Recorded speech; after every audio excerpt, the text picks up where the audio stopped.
everyone. I'm Miss Melaina from the Highland Park Public Library, and welcome to Library in Your Living Room. This is Story Time with Thor, and this is my friend Thor. And if you've been following along, you know that we are reading The Wizard of Oz by L Frank Baum. And we are kind of getting far in the book now. When last we left off, Dorothy and the Scarecrow and the Tin Woodman and the Lion had met with the wizard. The wizard had unfortunately gotten into the hot air balloon to fly Dorothy back to Kansas, and it had taken off without her because she had to scramble to get Toto. Because, you know, dogs sometimes don't behave. But anyway, she missed out getting in the balloon. So then they heard the wonderful idea that perhaps they should visit Glinda, the Good Witch of the South, and see if perhaps she could assist in sending Dorothy back home. So let's see what happens to our friends today. Chapter 19, Attacked by the Fighting Trees. The next morning, Dorothy kissed the pretty green girl goodbye, and they all shook hands with the soldier with the green whiskers, who had walked with them as far as the gate. When the guardian of the gate saw them again, he wondered greatly that they would leave the beautiful city to get into new trouble. But he at once unlocked their spectacles, which he put back into the green box, and gave them many good wishes to carry with them. You are now our ruler, he said to the Scarecrow, so you must come back to us as soon as possible. I certainly shall if I am able, the Scarecrow replied, but I must help Dorothy to get home first. As Dorothy bade the good-natured guardian a last farewell, she said, I have been very kindly treated in your lovely city, and everyone has been good to me. I cannot tell you how grateful I am. Don't try, my dear, he answered. We should like to keep you with us, but if it is your wish to return to Kansas, I hope you will find a way. He then opened the gate of the outer wall, and they walked forth and started upon their journey. The sun shone brightly as our friends turned their faces towards the land of the South. They were all in the best of spirits and laughed and chatted together. Dorothy was once more filled with the hope of getting home, and the Scarecrow and the Tin Woodman were glad to be of use to her. As for the Lion, he sniffed the fresh air with delight and whisked his tail from side to side in pure joy at being in the country again, while Toto ran around them and chased the moths and butterflies, barking merrily all the time. City life does not agree with me at all, remarked the Lion as they walked along at a brisk pace. I have lost much flesh since I lived there, and now I am anxious to show the other beasts how courageous I have grown. They now turned and took a last look at the Emerald City. All they could see was a mass of towers and steeples behind the green walls, and high up above everything the spires and domes of the Palace of Oz. Oz was not such a bad wizard after all, said the Tin Woodman as he felt his heart rattling around in his breast. He knew how to give me brains, and very good brains too, said the Scarecrow. If Oz had given a dose of the same courage he gave me, he would have been a very brave man, said the Lion. Dorothy said nothing. Oz had not kept the promise he made her, but he had done his best, so she forgave him. As he said, he was a good man, even if he was a bad wizard. The first day's journey was through the green fields and bright flowers that stretched about the Emerald City on every side. They slept that night on the grass with nothing but the stars above them, and they rested very well indeed.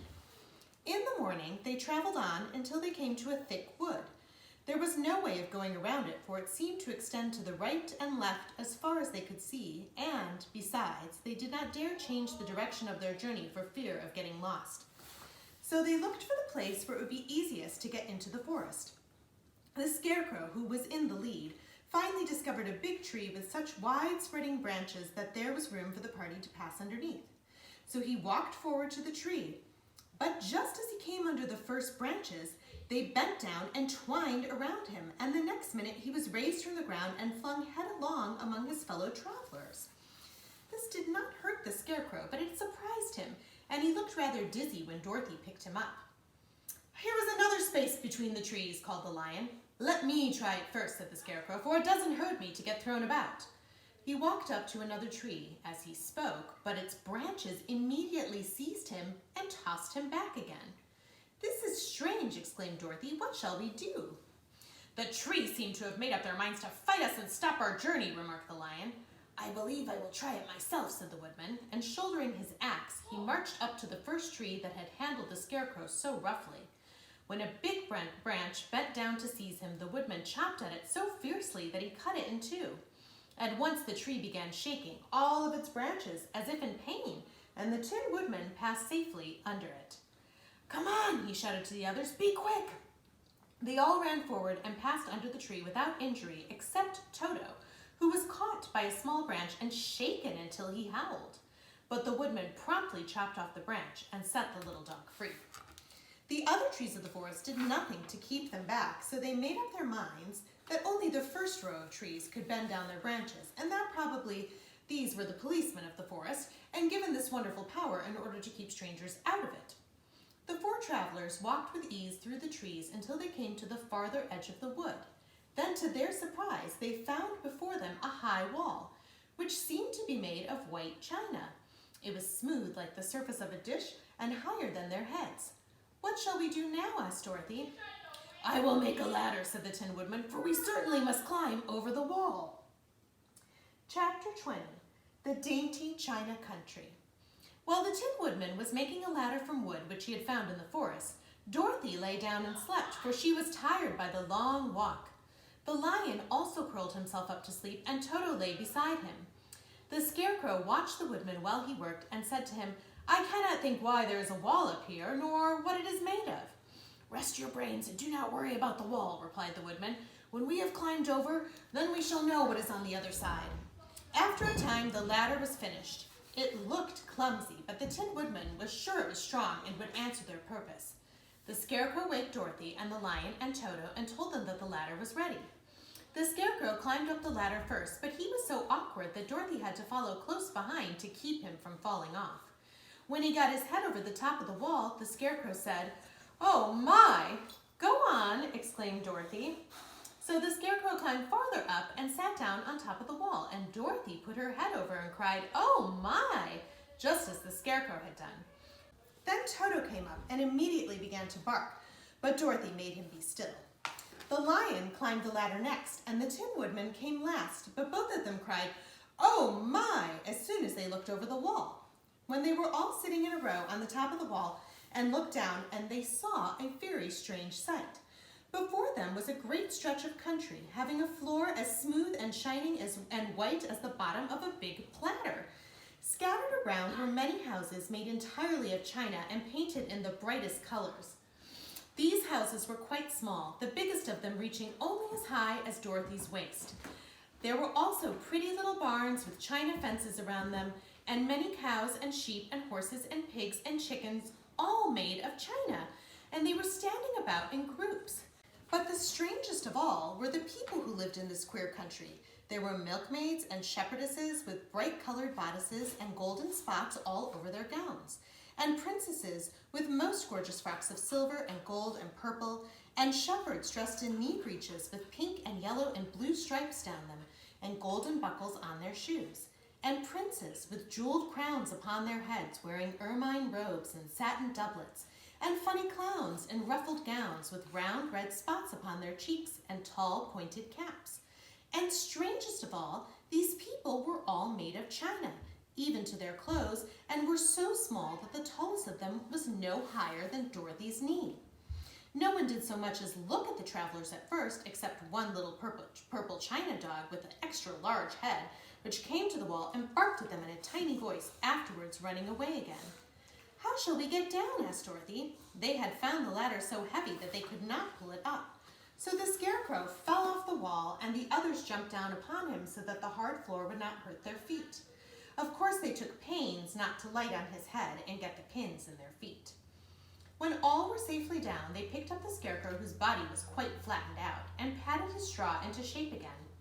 "We must cross this strange place in order to get to the other side," said Dorothy, "for it would be unwise for us to go in any other way except due south." They began walking through the country of the China people, and the first thing they came to was a China milkmaid milking a China cow. As they drew near, the cow suddenly gave a kick and kicked over the stool, the pail, and even the milkmaid herself, all falling on the china ground with a great clatter. Dorothy was shocked to see that the cow had broken her leg short off, and that the pail was lying in several small pieces, while the poor milkmaid had a nick in her left elbow. "There!" cried the milkmaid angrily. "See what you have done! My cow has broken her leg, and I must take her to the mender shop and have it glued on again. What What do you mean by coming here and frightening my cow?" "I'm very sorry," returned Dorothy. "Please forgive us." But the pretty milkmaid was much too vexed to make any answer. She picked up the legs sulkily and led her cow away, the poor animal limping on 3 legs. As she left them, the milkmaid cast many reproachful glances over her shoulder at the clumsy strangers, holding her nicked elbow close to her side. Dorothy was quite grieved at this mishap. "We must be very careful here," said the kind-hearted woodman, "or we may hurt these pretty little people so they will never get over it." A little farther on, Dorothy met a most beautiful dressed young princess who stopped short as she saw the strangers and started to run away. Dorothy wanted to see more of the princess, so she ran after her, but the China girl cried out, "Don't chase me! Don't chase me!" She had such a frightened little voice that Dorothy stopped and said, "Why not?" "Because," answered the princess, also stopping a safe distance away, "if I run I may fall down and break myself." "But couldn't you be mended?" asked the girl. "Oh yes, but one is never so pretty after being mended, you know," replied the princess. "I suppose not," said Dorothy. "Now, there is Mr. Joker, one of our clowns," continued the China lady, "who is always trying to stand upon his head. He has broken himself so often that he is mended in 100 places and doesn't look at all pretty. Here he comes now, so you can see for yourself." Indeed, a jolly little clown now came walking towards them, and Dorothy could see that in spite of his pretty clothes of red and yellow and green, he was completely covered with cracks running every which way and showing plainly that he had been mended in many places. The clown put his hands in his pockets, and after puffing out his cheeks and nodding his head at them saucily, he said, "My lady fair, why do you stare at poor old Mr. Joker? You're quite as stiff and prim as if you'd eaten up a poker." "Oh, be quiet, sir," said the princess. "Can't you see these are strangers and should be treated with respect?" "Well, that's respect, I expect," declared the clown, and immediately stood upon his head. "Oh, don't mind Mr. Joker," cried the princess to Dorothy. "He is considerably cracked in his head, and that makes him foolish." "Oh, I don't mind him a bit," said Dorothy, "but you are so beautiful," she continued, "that I am sure I could love you dearly. Won't you let me carry you back to Kansas and stand you on Aunt Em's mantel shelf? I could carry you in my basket." "Oh, that would make me very unhappy," answered the China princess. "You see, here in our own country, we live contentedly and can talk and move around as we please. But whenever any of us are taken away, our joints at once stiffen, and we can only stand straight and look pretty. Of course, that is all that is expected of us when we are on mantel shelves and cabinets and drawing room tables. But our lives are much pleasanter here in our own country." "Oh, I would not make you unhappy for all the world," exclaimed Dorothy, "so I'll just say goodbye." "Goodbye," replied the princess. They walked carefully through the China country. The little animals and all the people scampered out of their way, fearing the strangers would break them, and after an hour or so, the travelers reached the other side of the country and came to another China wall. It was not as high as the first, however, and by standing upon the lion's back, they all managed to scramble to the top. Then the lion gathered his legs under him and jumped on the wall. But just as he jumped, he upset a china church with his tail and smashed it all to pieces. "Oh, that was too bad," said Dorothy, "but really I think we were lucky in not doing these little people more harm than breaking a cow's leg in a church. They are all so brittle." "They are indeed," said the Scarecrow, "and I am thankful I am made of straw and cannot easily be damaged. There are worse things in the world than being a scarecrow." Chapter 21, The Lion Becomes King of the Beasts. After climbing down from the China wall, the travelers found themselves in a disagreeable country full of bogs and marshes and covered with tall, rank grass. It was difficult to walk far without falling into muddy holes, for the grass was so thick that it hid them from sight. However, by carefully picking their way, they got safely along until they reached solid ground. But here the country seemed wilder than ever, and after a long and tiresome walk through the underbrush, they entered the forest where the trees were bigger and older than any they had ever seen. "This forest is perfectly delightful," declared the lion, looking around him with joy. "Never have I seen a more beautiful place." "It seems gloomy," said the Scarecrow. "Not a bit of it," answered the lion. "I should like to live here all my life. See how soft the dried leaves are under your feet and how rich and green the moss is that clings to these old trees. Surely no wild beast could wish a pleasanter home." "Perhaps there are wild beasts in the forest now," said Dorothy. "I suppose there are," returned the lion, "but I do not see any of them about." They walked through the forest until it became too dark to go any farther.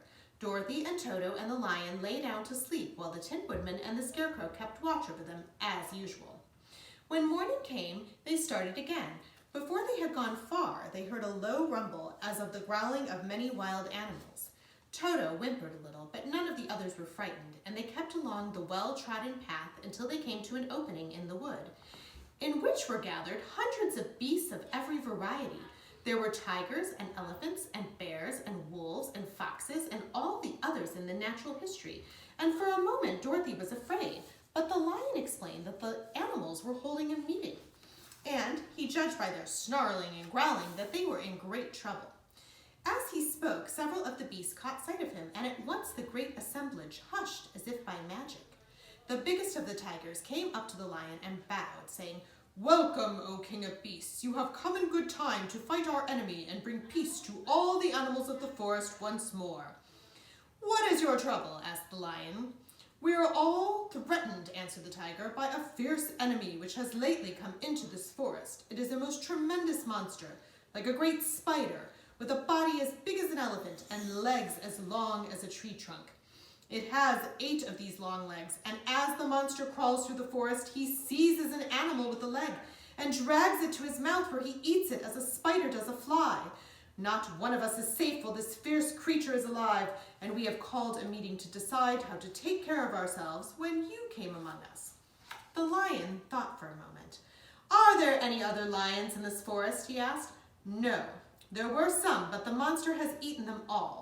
And besides, they were none of them nearly so large and brave as you. If I put an end to your enemy, will you bow down to me and obey me as king of the forest?" inquired the lion. "We will do that gladly," returned the tiger, and all the other beasts roared with a mighty roar. "We will!" "Where is this great spider of yours now?" asked the lion. "Yonder, among the oak trees," said the tiger, pointing with his forefoot. "Take good care of these friends of mine," said the lion, "and I will go at once to fight the monster." He bade his comrades goodbye and marched proudly away to do battle with the enemy. The great spider was lying asleep when the lion found him, and it looked so ugly that its foe turned up his nose in disgust.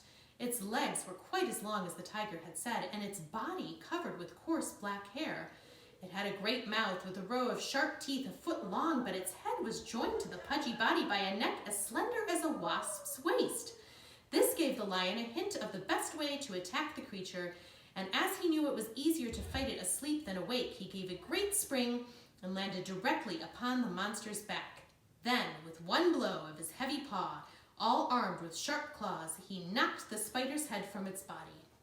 Jumping down, he watched it until the long legs stopped wiggling, and then he knew it was quite dead. The lion went back to the opening where the beasts of the forest were waiting for him and said proudly, "You need fear your enemy no longer."